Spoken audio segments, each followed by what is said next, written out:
Hello guys and welcome back to the channel. In this video, I'm going to show you how you can change country on Instagram. So let's get started.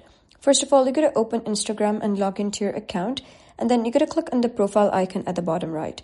After that, you will be redirected to your profile. You're going to click on the three horizontal lines at the top right and you will be redirected to settings and activity.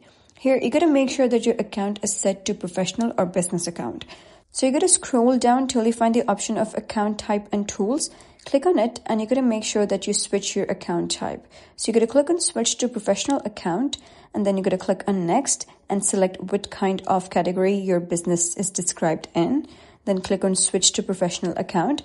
And after that, you're going to either choose creator or business. So you're going to go with business and then click on next. After that, you're going to click public business information, type down your business email address, the business address, and business phone number. So you can simply click on business address and type in the new country that you want.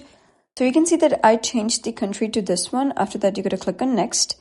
And then you can set up your professional account by completing all these steps. Once done, you're going to go back to your profile. And now when you go to edit profile, scroll down, you'll be able to see contact options, click on address. And here you can see that your country has been changed. And that is how you can change country on Instagram. So if you found this guide helpful, please consider subscribing and leaving a like. It really helps me out, and I'll see you next time.